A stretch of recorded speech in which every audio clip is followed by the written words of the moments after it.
Every simulation in Abacus is carried out in a series of steps.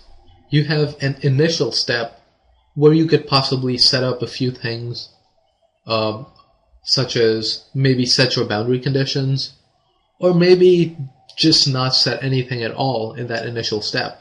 And then you can have a second step where maybe you apply a load on a certain part, and maybe a third step where you assign another load or some other behavioral property.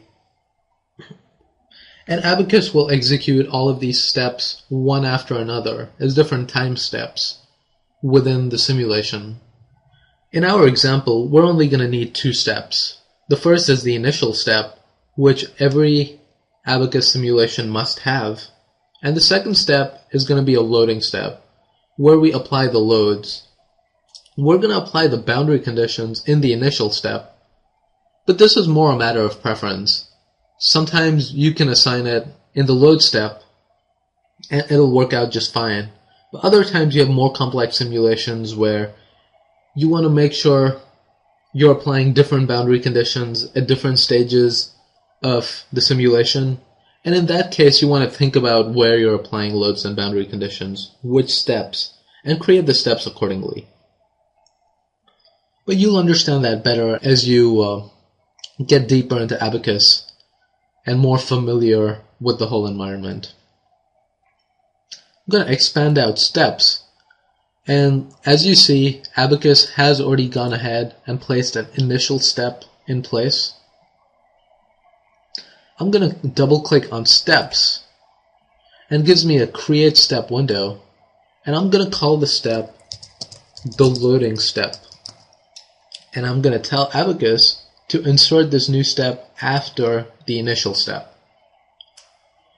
The procedure type in our case is going to be a general procedure. And from all of the options listed over here, we're going with static general, because that's what we're doing in the simulation. We're not doing a heat transfer, we're not doing an explicit analysis or a dynamic analysis or any of these others. Ours is a very simple static general analysis. I'm going to click on continue after that. The edit step window gives you a few more options. You might want to go ahead and type out a description over here. You do fill out the description field in larger, more complex simulations just to keep track of what you're doing. So when you come back here later, you can read that, and it'll hopefully make more sense if you've forgotten what you were thinking at the time. I'm going to leave all of the other properties intact in the basic tab and the incrementation tab and the other tab. See, we don't want to worry too much about all of these properties in this beginner tutorial. The only one I'm going to point out is the time period. That tells Abacus how much time it needs to spend performing this step.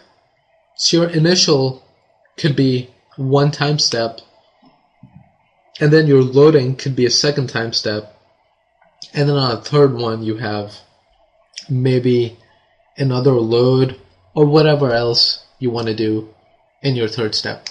I'm going to go ahead and click OK, and there you see we've created a loading step. So now we've got initial and loading, and they're both marked over there.